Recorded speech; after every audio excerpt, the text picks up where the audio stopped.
Hello everyone. Welcome to Hindi Shiksha. हम previous class में मनमोहन दास जी के प्रसिद्ध उपन्यास आपका बंटी के बारे में कुछ डिस्कस कर रहे थे और कुछ बाकी रह गया था। तो मनमोहन दास जी जो प्रसिद्ध उपन्यास आपका बंटी, इसमें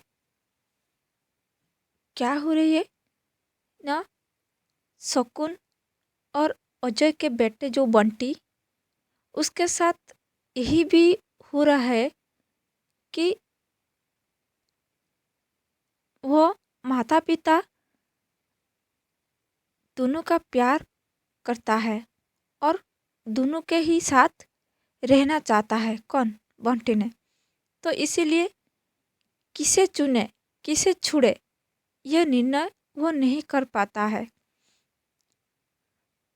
तब तो उसे यह भी नहीं मालूम था कि मम्मी पापा की पक्की वाली जो कट्टी हो गई है, पर अब कैसे लिख सकता है भला। वो पूरी तरह मम्मी की तरफ है और मम्मी से उनकी कट्टी है तो फिर बंटी से भी है।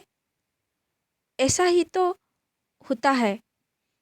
बच्चे भावुक और संवेदनशील होते हैं और माता पिता द्वारा दी गई उस तरह की जो चोट, ठीक है, तो उस चोट को सहन कर पाना उनके लिए कठिन हो जाता है।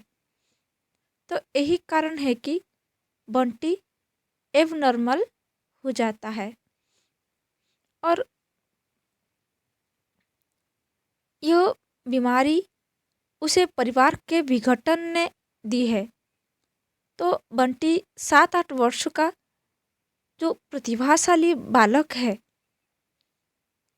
जो अपनी तीव्र बुद्धि के बाल पर उन कारणों की खोज करता है जिसके तहत उसके मम्मी पापा अलग रहते हैं।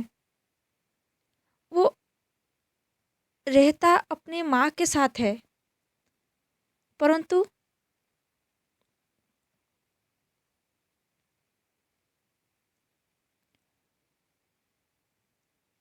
मतलब बंटी अपने माँ के साथ रहना चाहता है, परंतु पापा के कभी कभी मिलने आने पर भी खुश होता है। किसने? बंटी ने। और अपनी मम्मी को हमेशा उदास देखकर उसे कभी न छूने की बात भी कहता है और पापा के बुलाने पर वो उनके पास भी चला जाता है। परंतु बेट परंतु बंटी जो है वो मतलब बंटी ने पापा के बुलाने पर उनके पापा के पास चला जाता है, परंतु बेटा किसका है? मम्मी का ही है ना। तो कह दिया कि मैं तो मम्मी के बिना, मतलब यहाँ पर बंटी यह कहता है कि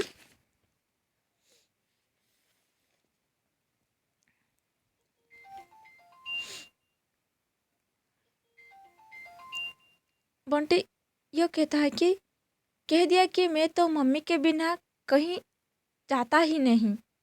अब तो मम्मी जान ले कि पापा के बुलाने से उनके पास हो, मतलब बंटी उनके पापा के पास तो हो आए, मतलब पापा के पास आया था। तो क्या वो बेटा तो मम्मी का ही है ना।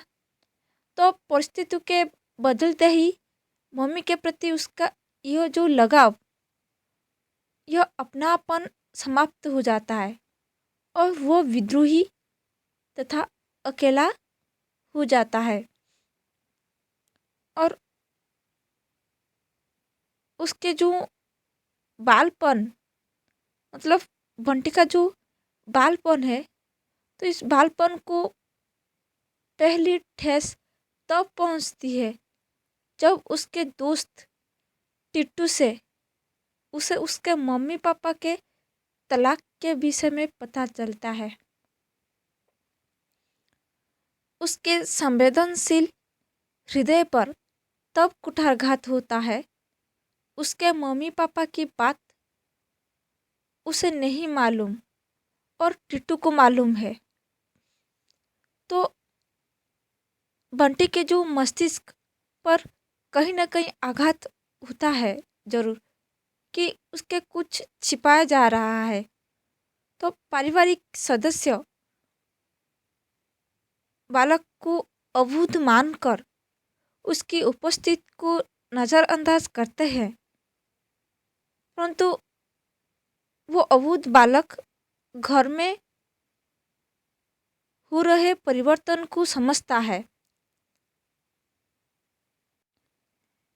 यदि बंटी को घर में हो रहे हर परिवर्तन से अवगत कराया जाता तो उसका आत्मविश्वास बढ़ता और परिवर्तन को सहज स्वीकार स्वीकार कर हर परिस्थिति से संघर्ष के लिए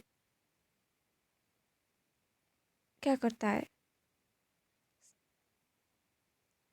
हर परिस्थिति से संघर्ष के लिए सहर्ष ही तैयार हो जाता है। किंतु झूठ उसकी परिस्थिति को नज़रअंदाज करने में बंटी कहीं ना कहीं आहत और आक्रांत हो गया है, मतलब हो जाता है। बंटी अपनी मम्मी से इतना प्रेम करता है कि उनके लिए अपने पिता के दिए खिलौने और उनकी तस्वीर को अलमारी में बंद कर देता है और मम्मी को उदास करने वाले पापा को सजा देना चाहता है और साथ ही अपनी मम्मी को सुखी और खुश रखना चाहता है।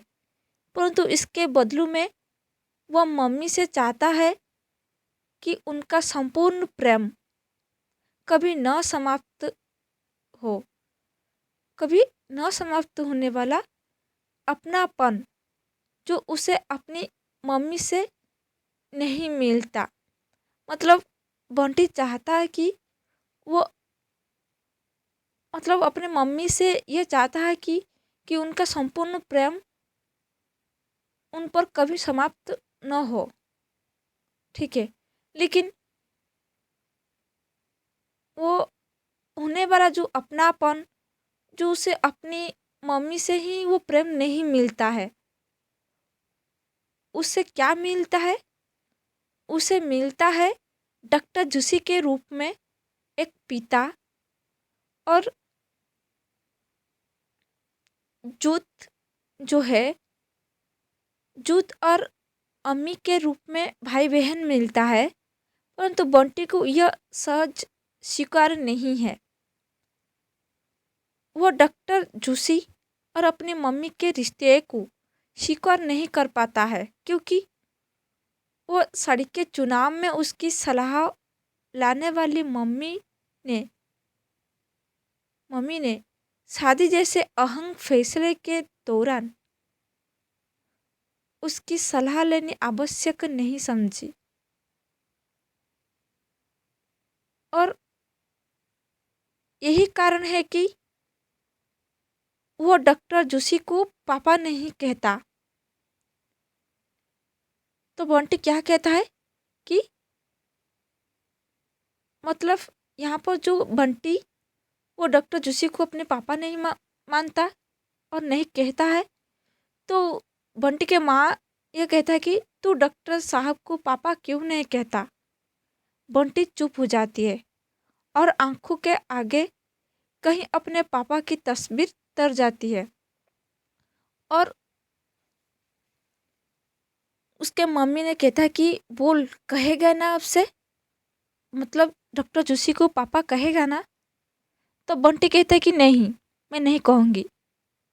तो उस तो फिर उसके बाद उसके मम्मी कह रहे कि क्यों नहीं कहोगी? तो उसके बाद बंटी ये उत्तर देता है कि मेरे पापा तो कलकत्ता में हैं। तो उस उसके बाद उस जो बंटी ने जो कह रहा कि मेरे पापा तो कलकत्ता में हैं, तो मैं डॉक्टर जोशी को क्यों पापा कहूँ? तो इसी क्षण में उनके मम्मी जो है, बंटी की जो मम्मी है, वो चुप हो जाती है और चेहरा कहीं हल्क सख्त हो जाता है। तो ठीक है, पर जूत और अम्मी भी तो मुझे अम्मी कहते हैं। मतलब जो बंटी बंटी के मम्मी जो है शकुन, वो बंटी को कहते हैं कि ठीक है, लेकिन जूत और अभी तो मुझे मम्मी कहते हैं ना, तो क्यों डॉक्टर जोशी को तुम पापा क्यों नहीं कहते? तो उस पर बंटी कहते हैं कि उसकी मम्मी मर गई है, इसीलिए कहते हैं। मैं क्यों कहूँ? ये बंटी कहते हैं। ये बंटी कहता है कि तो जीतू और अम्मी जूत और अम्मी के तो मम्मी मर गई है, तो इसीलिए तुमको मम्मी कह रही है, लेकिन मेरे तो पापा है और मम्मी है, तो मैं क्यों डॉक्टर जोशी को पापा कहूँ? तो ये बात बंटी कह रही है। तो संवेदनशील बंटी अपनी मम्मी के स्वभाव और व्यवहार में आए हर परिवर्तन को ध्यान से देखता है और महसूस करता है, और उसकी मम्मी अब उसे बड़े आग्रह के साथ दूध नहीं पिलाती है। सांस को पहले की तरह होमवर्क करवाने की उत्कंठा नहीं दिखाती है और उसके पास बैठकर प्यार भरी बातें भी नहीं करती है। और डॉक्टर जोशी और उसके बच्चों के प्रति उसकी मम्मी का जो कर्तव्य बोध उसे हीनता भाव से ग्रस्त कर देता है। और डॉक्टर जोशी का जो अपने प्रति प्रेम केवल उसे दिखावा लगता है, किसको? बंटी को। तो अपनी इस हीनता भावना के तहत ही वह सदैव प्रबल विद्रोह और मम्मी का ध्यान आकर्षित करने वाले कार्य भी करता है। मतलब ये जो दिखाने वाले जो प्रेम और हीनता भावना जो है, तो ये सब देखकर बंटी सदैव प्रबल विद्रोह करता है और अपने मम्मी का ध्यान आकर्षित करवाने के लिए वो ऐसी कार्य करता है कि अपने मम्मी को ये ध्यान आए कि वो जो डॉक्टर जोशी को अपने पिता कहने के लिए उसे पसंद नहीं है। तो ये चाहता है दिखाने चाहता है दिखाना चाहता है कौन? तो बंटी ने दिखाना चाहता है कि डॉक्टर जोशी को पापा नहीं कह सकता। तो मम्मी से छुपकर अपने पापा को चिट्ठियाँ लिखता है। कौन? बंटी ने। और अपने पापा के साथ कार में बैठकर, मतलब अपने पापा के साथ कार में बैठकर जाने और कभी वापस न आने की बात कहते हुए भी कहीं अंतर्मन में यही चाहता है कि मम्मी उसे न भेजे। तो उससे अंतिम क्षण लिपट कर खूब रोए और जाने से मना कर देती है। तो पिता के प्यार से वंचित और माँ के संपूर्ण प्रेम को पाने की जो आकांक्षा, उस आकांक्षा के लिए बंटी कुंठित और आत्मकेंद्रित हो जाता है और सब कुछ जान लेने की आतुरता और कुछ भी न जान पाने की जो विवशता, तो उस विवशता से ग्रसित बंटी स्वयं को गहन गहन अंधकार में पाता है। तो ये था आपका बंटी उपन्यास।